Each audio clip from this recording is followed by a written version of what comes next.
నమస్కారం. Metro news కి స్వాగతం. అనంతవరపాడు గ్రామంలో సిఆర్డీఏ నిధులతో నిర్మించబోయే రహదారికి కేంద్ర సహాయ మంత్రి పెమ్మసాని చంద్రశేఖర్ ఎమ్మెల్యే బూర్ల రామాంజనేయులతో కలిసి శంకుస్థాపన చేశారు. NH-16 సర్వీస్ రోడ్ నుంచి అనంతవరపాడు వరకు నిర్మించబోవు ఈ రహదారి నిర్మాణానికి గాను 6.7 కోట్ల నిధులను కేటాయించడం జరిగింది. ఈ సందర్భంగా పెమ్మసాని మాట్లాడుతూ ఈ రహదారి నిర్మాణం కోసం గ్రామ ప్రజలు చాలా కాలంగా అనేక విజ్ఞప్తులు చేస్తున్నారని, వారి అభ్యర్థనలను పరిగణలోకి తీసుకుని ఈ పనులకు ఆమోదం లభించడం సంతోషకరమని అన్నారు. సిఆర్డీఏ పరిధిలో ఈ ప్రాంతం ఉండడం వల్ల అవసరమైన నిధులు సమకూరాయని, గ్రామ నాయకులు ఎమ్మెల్యే కృషితో ఈ ప్రాజెక్టును ముందుకు తీసుకురాగలిగామని తెలిపారు. సుమారు 6.7 కోట్ల అంచనాతో 3.5 కిలోమీటర్ల రహదారి నిర్మాణ పనులు ప్రారంభమవుతాయని అన్నారు. ఈ పనులను 6 నెలల్లో పూర్తి చేయాలని సంబంధిత అధికారులకు సూచించారు. మంచి నాణ్యతతో రోడ్డు నిర్మాణం జరిగేలా గ్రామ ప్రజలు కూడా పర్యవేక్షించి సహకరించాలని తెలిపారు. అదేవిధంగా ఒక 140 నుంచి 130 నుంచి 140 కోట్లు యాక్చువల్ వర్కులకి, ఒకటి కాలువలు తీయటం కానీ, కల్వర్టులు కట్టడం కానీ, తర్వాత దానికి చుట్టుపక్కల డ్రైనేజెస్ ఇవన్నీ వేయటం కానీ. ఈ గవర్నమెంట్ వచ్చిన తర్వాత మనం ల్యాండ్ ఎక్విజిషన్ పూర్తి చేసాం. అందులో 70 కోట్లు ఎంతో ఎస్టిమేట్ వేస్తే ఇప్పటి వరకు దాదాపు ఒక 28 కోట్లు, మొదటి విడతలో 10 కోట్లు, తర్వాత మొన్న 18 కోట్లు, 28 కోట్లు గౌరవ ముఖ్యమంత్రి గారు రిలీజ్ చేశారు. అయితే వర్కులు లేట్ అవ్వకుండా ఎక్కడ వరకు ల్యాండ్ ఎక్విజిషన్ అయితే అక్కడ వరకు ముందు కెనాల్ వర్క్స్ స్టార్ట్ చేయమని 2018 రేట్లతోటే మెగా ఇంజనీరింగ్ వారు ఆ రోజు వారికి కాంట్రాక్ట్ వచ్చింది. మళ్ళీ కొత్త టెండర్లకు వెళ్ళి కొత్త ఎస్టిమేట్స్ చేపిస్తే ఒకటి లేట్ అవుతుంది, 2 కాస్ట్ ఎస్కలేషన్ అవుతుంది. ఇది రైతులకు సంబంధించింది కాబట్టి దయచేసి మీరు ఆ రేట్లకు చేయమంటే వాళ్ళు ఒప్పుకొని వాళ్ళు కూడా వర్క్ స్టార్ట్ చేశారు. వర్క్ స్టార్ట్ చేసిన తర్వాత అంటే ఇంకా దాదాపు కొంత హాఫ్ భాగం ల్యాండ్ ఎక్విజిషన్ చేయాల్సిన అవసరం ఉంది. అయితే ఒకటి ఇక్కడ మనం అందరూ ఆలోచించాల్సింది, ఈ ప్రాజెక్టు కంప్లీట్ చేయడం జరుగుతుంది. ఇంకొక ముఖ్య విషయం కూడా, మరి పాత రేట్లలో చేయాలంటే ఎవరు కూడా రారు. దాదాపు 6 సంవత్సరాలు అయ్యింది. 6 సంవత్సరాల తర్వాత అదే రేట్లతో చేయమని అడిగినప్పుడు మరి మెగా కన్స్ట్రక్షన్ వాళ్ళు రైతుల పట్ల వారికి ఉన్నటువంటి ఒక కార్పొరేట్ రెస్పాన్సిబిలిటీ, సామాజిక బాధ్యతను కూడా దృష్టిలో పెట్టుకొని మా కేంద్ర మంత్రి గారు పెమ్మసాని చంద్రశేఖర్ గారి కోరిక మేరకు వారు బహుశా రాష్ట్రంలో ఎక్కడ కూడా, దేశంలోనే చెప్పొచ్చు, దేశంలో ఎవరు అంగీకరించని రీతిగా వాళ్ళు వచ్చేసి పనులు చేశారు. అయితే ఈ పనులు చేసే విషయంలో మరి మంత్రి గారి దృష్టికి వచ్చినటువంటి చిన్న చిన్న సమస్యలను కూడా అధిగమిస్తాం. తప్పకుండా రైతులందరి కళ్ళల్లో ఆనందాన్ని చూస్తాం. రైతులు కోరినట్టుగా ఈ ప్రాజెక్టుని నిర్మాణం చేస్తాము ఖచ్చితంగా. ప్రజల్లో శారీరక శ్రమ, ఆరోగ్యంపై అవగాహన పెంచడంతో పాటు పర్యావరణ పరిరక్షణకు ప్రోత్సహించే లక్ష్యంతో ఫిట్ ఇండియా పిలుపు మేరకు వివిఐటి విశ్వవిద్యాలయం నిర్వహించిన సైకిల్ అండ్ సండే ర్యాలీ ఘనంగా జరిగింది. ఈ ర్యాలీని వివిఐటి విశ్వవిద్యాలయం ఛాన్సలర్ వాసిరెడ్డి విద్యాసాగర్ ప్రారంభించారు. గుంటూరు నగరంలోని ఎన్టీఆర్ మున్సిపల్ స్టేడియం నుండి గుజ్జన్గుండ్ల వద్ద గల వివిఐటి కార్యాలయం వరకు సుమారు 10 కిలోమీటర్ల మేర సాగిన ఈ ర్యాలీలో విద్యార్థులు, గుంటూరు జిల్లా సైక్లింగ్ అసోసియేషన్ సభ్యులు పెద్ద సంఖ్యలో పాల్గొన్నారు. ఈ సందర్భంగా వివిఐటి ఛాన్సలర్ వాసిరెడ్డి విద్యాసాగర్ మాట్లాడుతూ ప్రపంచ సైకిల్ దినోత్సవాన్ని పురస్కరించుకుని వివిఐటి విశ్వవిద్యాలయం ఆధ్వర్యంలో ఈ కార్యక్రమం చేపట్టామన్నారు. విద్యార్థులు, యువత ఆదివారాల్లో సాధ్యమైనంత వరకు సైకిళ్లను వినియోగించేలా అవగాహన కల్పించడమే ఈ ర్యాలీ ముఖ్య ఉద్దేశమని ఆయన తెలిపారు. ఈ కార్యక్రమంలో జిల్లా క్రీడా ప్రాధికార సంస్థ అధికారి Afroz Khan, VVITU physical director doctor N Arun Kumar, NCC సంధానకర్త కెప్టెన్ సయ్యద్ బీబన్ బాషా, ఎన్సీసీ సంధానకర్త డాక్టర్ భక్త్ సింగ్ మరియు అధ్యాపక బృందం పాల్గొన్నారు. వరల్డ్ బైసికల్ డే సందర్భంగా వివిఐటి యూనివర్సిటీ నుండి అవేర్నెస్ క్రియేట్ చేద్దామనేసి ప్రతి సండే మార్నింగు ఇలా కాలేజ్ పిల్లలు, మనకు తెలిసిన వాళ్ళందరితోటి బైసికల్స్ అలవాటు చేసుకొని సండే అన్నా వాడదాం అనేది. మిగతా రోజులు వాడితే ఇంకా మంచిది, కానీ అట్లీస్ట్ సండేస్ అన్నా సైక్లింగ్ అలవాటు చేసుకుందాం అనేసి ఈ రోజు నుంచి మొదలుపెట్టాము. ఇది మీ అందరూ వచ్చి ఇది ప్రమోట్ చేస్తున్నందుకు థ్యాంక్ యూ.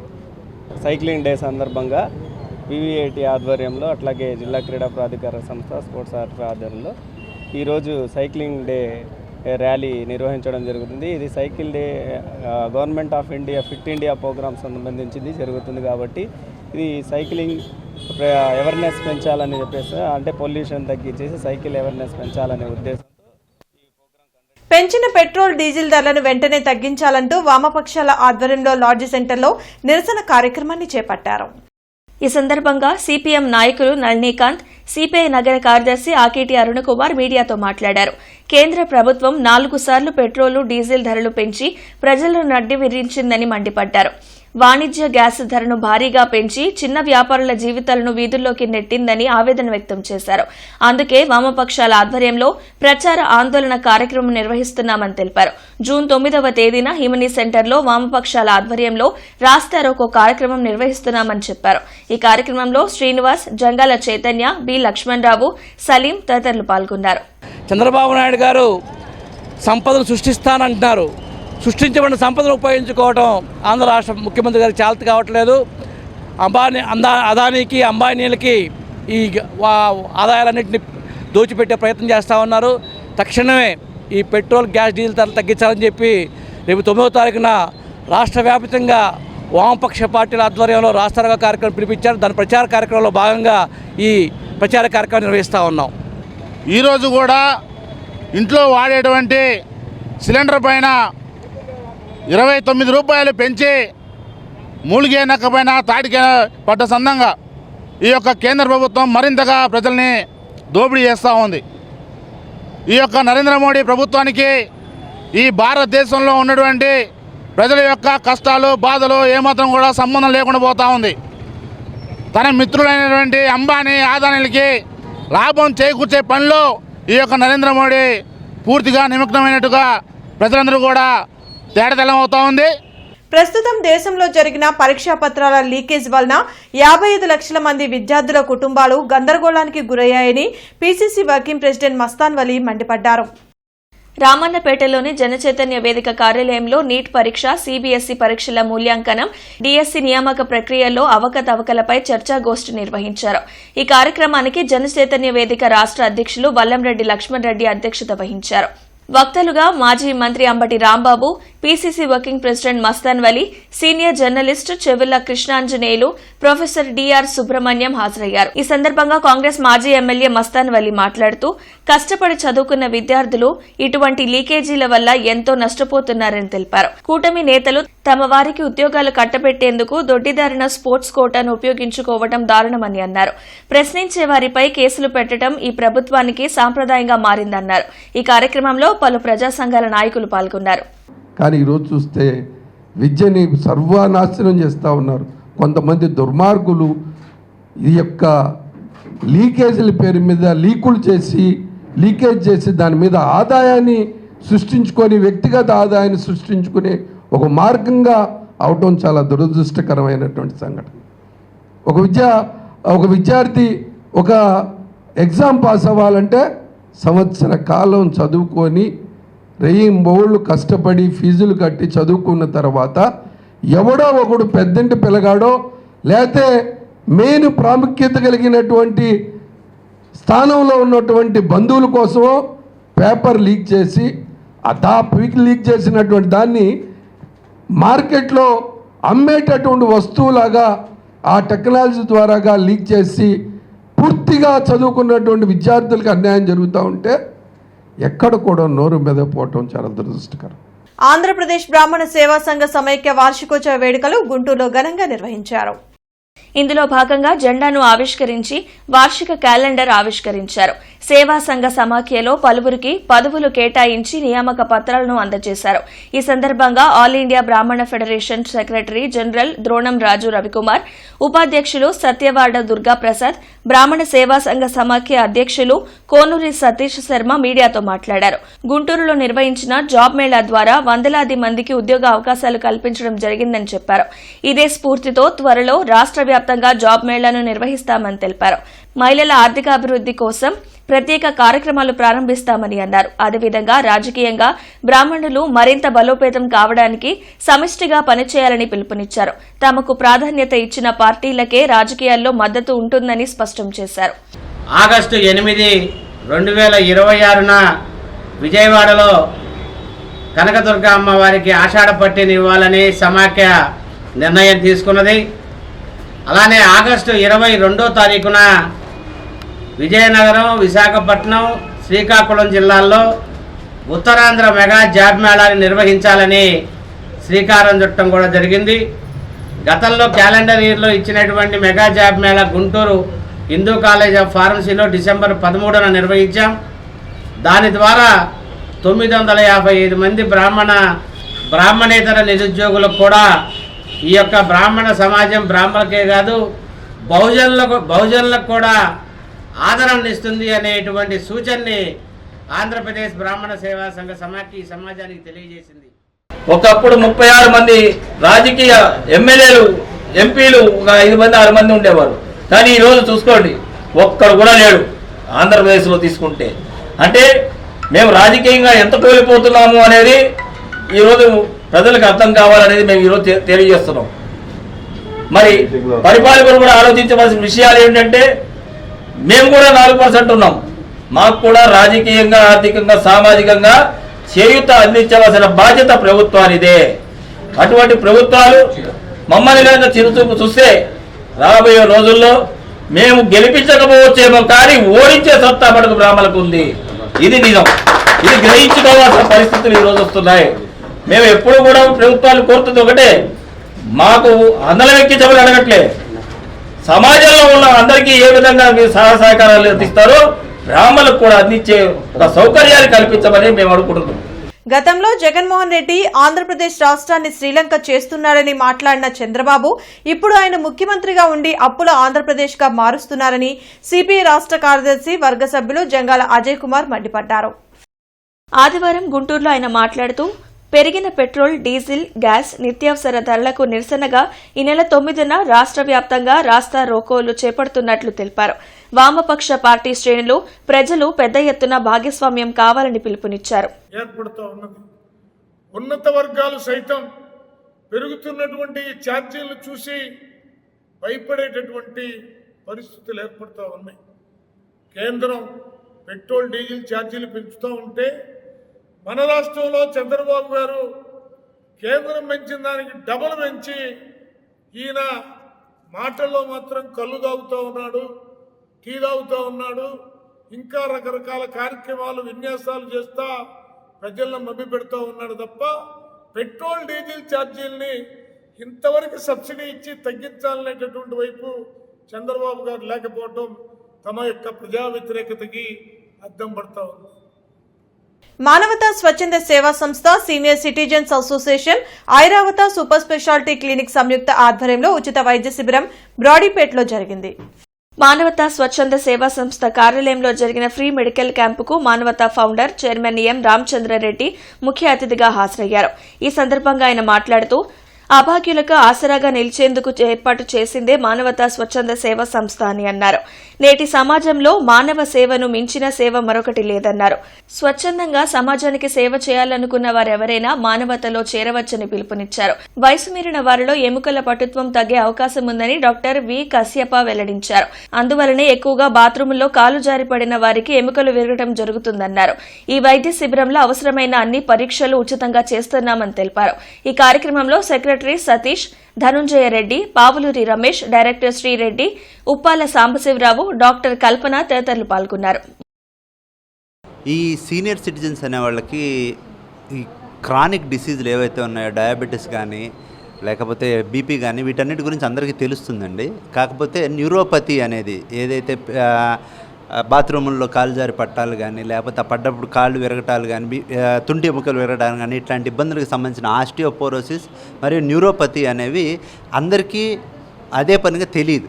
వాటిని గురించి వీళ్ళకి అవగాహన కలిగించడం కోసం అని చెప్పేసి ఈరోజు మేము ఫ్రీగా neuropathy checkup and osteoporosis checkup చేసి ఎముకల బలం గురించి తగిన సూచనలు ఇవ్వటం జరుగుతున్నదండి. దీనికోసం మానవతా స్వచ్ఛంద సంస్థ కలిసి మా ఐరావత సూపర్ స్పెషాలిటీ క్లినిక్ ఇక్కడ మెడికల్ క్యాంపుని నిర్వహిస్తున్నదండి. మానవతా ఆవిర్భావం గురించి ఒక్క మాట. భారతదేశంలో విలువల ఆధారంగా శాంతికి నిలయమై ప్రపంచాన్ని కదిలించిన భారతదేశం ఈరోజు విలువలు పతనమైపోతూ ఉంటే వేగవంతంగా మేధావులు కూడా మౌనంగా ఉండే పరిస్థితికి ఎదురవుతూ ఉంది. ఈ పరిస్థితి మారాలి. మళ్ళీ విలువలు కలిగిన వ్యక్తులు ఒక ప్లాట్ఫామ్ మీదకి తీసుకురావాలి. మంచి సమాజాన్ని మళ్ళీ మనం నిర్మాణం చేయాలి అన్న ఒకే ఒక లక్ష్యం. దానికి కులము, మతము, ప్రాంతము, సామాజిక వర్గాలు, సంపన్నులు, పేదవాళ్ళు ఇట్లాంటి భేదమేమీ లేదు. విలువలకు ఎవడు ఆకర్షితుడైతే వాళ్ళని చేర్చుకుంటాము. వాళ్ళ ద్వారా కష్టాల్లో ఉండే అభాగ్యులకి 10 కన్నీటి బొట్లు కార్చి ఎవరూ లేరు మాకనే బాధపడే పరిస్థితిలో మానవతా వాళ్ళు వెన్ను తట్టి 10 కన్నీటి బొట్లు కార్చి అభాగ్యుల్ని వాళ్ళ ప్రయత్నం ద్వారా ఒక కన్నీటి బొట్టైనా ఆపాలి అన్న ఒక మహోన్నతమైన లక్ష్యం కొరకు మానవత ఏర్పడింది. ఇది బహుశా మేమనుకోవడం. ఆయుర్వేద జీవన విధానం, చికిత్సలు అనే అంశంపై అవగాహన సంస్థ ఆధ్వర్యంలో ఆరోగ్య సభ జరిగింది. అరండల్పేటలోని అవగాహన సంస్థ కార్యాలయంలో జరిగిన ఆరోగ్య సభలో ప్రముఖ ఆయుర్వేద వైద్యులు డాక్టర్ సిహెచ్విఎస్ కోటేశ్వరరావు ప్రసంగించారు. నేడు ఆయుర్వేదం వాడాలంటే వేడి చేస్తుందని అపోహలు ఎక్కువగా ఉన్నాయన్నారు. పంచకర్మ వైద్య విధానం వలన ఎన్నో రుగ్మతలను తగ్గించవచ్చని అన్నారు. ఉసిరికాయ తరచూ వాడటం శరీరానికి ఎంతో మేలు చేస్తుందని అన్నారు. ఈ కార్యక్రమంలో శివరామకృష్ణయ్య, మోహన్ రెడ్డి, డాక్టర్ ఆర్ఎల్ ప్రసాద్ తదితరులు పాల్గొన్నారు. అంటే వయసును ఆపుతుంది కాదు, ఓల్డేజ్ ప్రాబ్లమ్స్ని కొంతవరకు ఆపగలుగుతున్నాను. అలాంటివి ఫిజికల్ చేసినవి, అలాగే కొన్ని ఉంటాయి, కొన్ని మెడిసిన్స్ ఉంటాయి. కొన్ని చవనప్రాసం మీకు తెలుసండి, చవనప్రాసం మార్కెట్లో దొరికేది. ఇది కొన్ని స్టాండర్డ్ తెలుసుకోవాలి. ఇంకా అపోహలు ఏంటంటే ఆయుర్వేద మందులు వేడి చేస్తాయి. చేస్తాయా చేయవంటే నేను చేయను అని చెప్పలేని చేస్తాను. మనం వాడే మన బాడీకి శరీర తత్వం ఉంటుందండి. కొంతమందికి కొన్ని పడవు, మనం అందరికీ అన్నీ పడవు. కొంతమందికి వంకాయ తింటే అంటారు, కొంతమందికి పాలు తాగితే విరేచన, కొంతమందికి వేడినీళ్ళు తాగితే విరేచన అవుతుంది. రాజ్యసభకు తెలుగుదేశం పార్టీ తరపున భాష్యం విద్యా సంస్థల అధినేత టీడీపీ నాయకులు భాష్యం రామకృష్ణను ఎంపిక చేయడంపై తెలుగు యువత కార్యకర్తలు సంబరాలు చేసుకున్నారు. శనివారం రాత్రి రామకృష్ణ పేరును అధిష్టానం అధికారికంగా ప్రకటించిన వెంటనే గుంటూరులోని చంద్రమౌళి నగర్లో గల భాష్యం విద్యా సంస్థల వద్ద, అదేవిధంగా సాయిబాబా రోడ్ సెంటర్లోని ఎన్టీఆర్ విగ్రహం వద్ద తెలుగు యువత నాయకులు, టీడీపీ రాష్ట్ర కార్యనిర్వాహక కార్యదర్శి మన్నెం శివనాగమల్లేశ్వరరావు ఆధ్వర్యంలో టీడీపీ కార్యకర్తలు, నాయకులు, పార్టీ సానుభూతి పరులు సంబరాలు చేసుకున్నారు. మిఠాయిలు పంచుకొని హర్షం వ్యక్తం చేశారు. సాయిబాబా రోడ్ జంక్షన్లోని ఎన్టీఆర్ విగ్రహానికి పూలమాలలు వేసి నివాళులర్పించారు. రామకృష్ణ రాజ్యసభకు ఎన్నిక కావడం ద్వారా విద్యారంగంలో సంస్కరణలతో పాటు తెలుగుదేశం పార్టీ బలోపేతం అవుతుందని వారు ఆశాభావం వ్యక్తం చేశారు.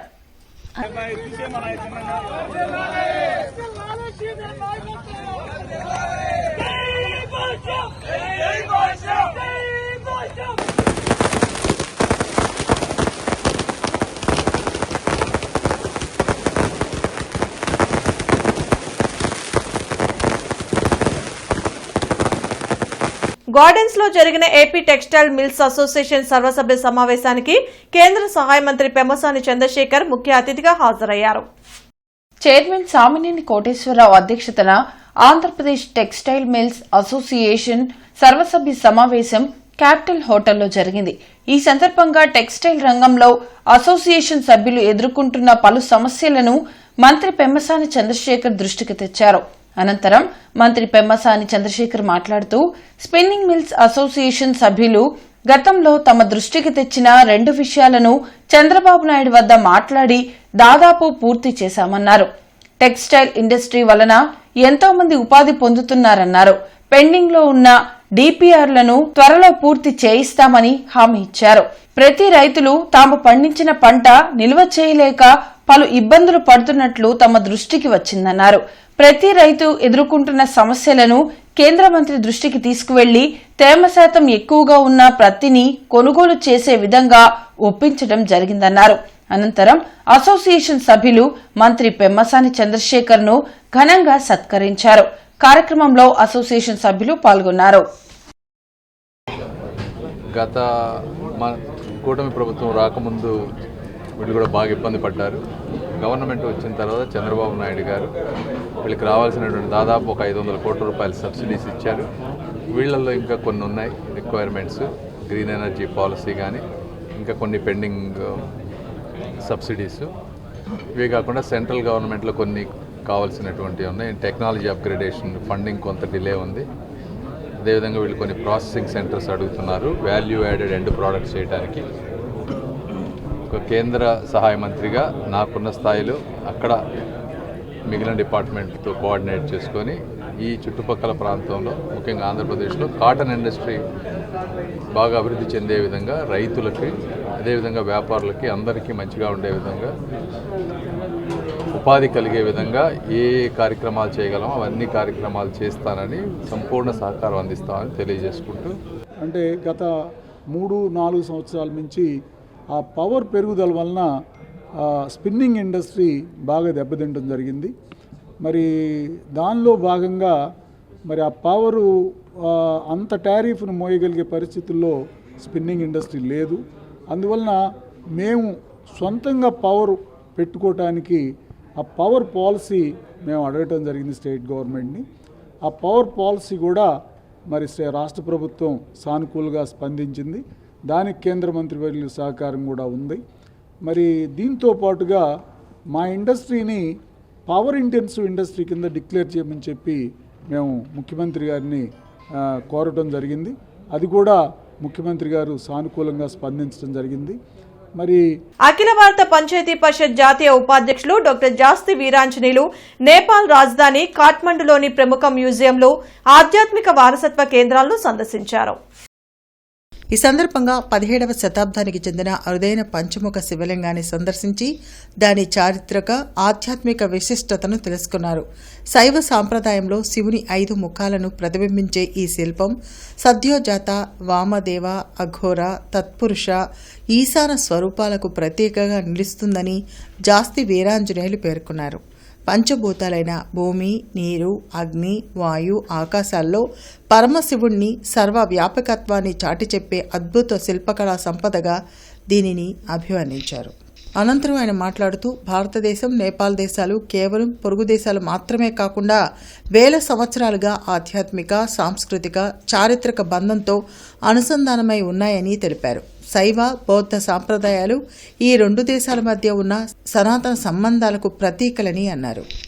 ఈ రోజున నేపాల్ రాజధాని కాఠ్మండులో గల నేషనల్ మ్యూజియాన్ని సందర్శించడం జరిగింది. ఇక్కడ చరిత్ర చాలా అద్భుతంగా ఉంది.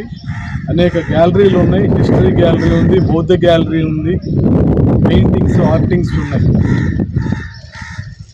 18వ శతాబ్దంలో అప్పటి ప్రధానమంత్రి భీమ్సేన్ గారు ఈ మ్యూజియాన్ని నిర్మించారు. తర్వాత కాలక్రమేణా తర్వాత వచ్చిన గౌరవ ప్రధానులు అభివృద్ధి చేశారు. బుద్ధుడికి సంబంధించిన సాక్షాత్తు ప్రపంచానికి శాంతిని బోధించిన గౌతమ బుద్ధుల వారికి సంబంధించి అనేక నామచక్రాలు, బుద్ధుని కళాఖండాలు, బుద్ధుని శిల్పాలు అద్భుతంగా వివరించబడ్డాయి. ఎన్నో 18వ శతాబ్దం, 19వ శతాబ్దం నాటి బుద్ధ విగ్రహాలు ఉన్నాయి. మ్యూజియం చాలా అద్భుతంగా ఉంది. ప్రతి సోమవారం కలెక్టరేట్, ఎస్పీ, కార్పొరేషన్ కార్యాలయాల్లో ప్రజా ఫిర్యాదుల పరిష్కార వేదిక కార్యక్రమాన్ని నిర్వహిస్తున్నారు. ప్రజలు తమ సమస్యలను అధికారుల దృష్టికి తీసుకువెళ్లి వాటిని పరిష్కరించుకోవాలని ఉన్నతాధికారులు సూచించారు. కార్పొరేషన్ కార్యాలయంలో పీజీఆర్ఎస్ జరగనుంది. జిల్లా, నియోజకవర్గ, మండల స్థాయిలో ఈ ప్రజా ఫిర్యాదుల పరిష్కార వేదిక కార్యక్రమం నిర్వహించనున్నారు. ప్రజలు తమ అర్జీలను మీకోసం.ap.gov.in లో కూడా నమోదు చేసుకోవచ్చని కలెక్టర్ సాయికాంత్ వర్మ సూచించారు. ఫిర్యాదుల స్టేటస్ ను 1100కి కాల్ చేసి తెలుసుకునే అవకాశం ఉందన్నారు. అలాగే రెవెన్యూ సమస్యల పరిష్కారం కోసం రెవెన్యూ క్లినిక్లను సద్వినియోగం చేసుకోవాలని పేర్కొన్నారు. ఈ వార్తలు ఇంతటితో సమాప్తం. నమస్కారం.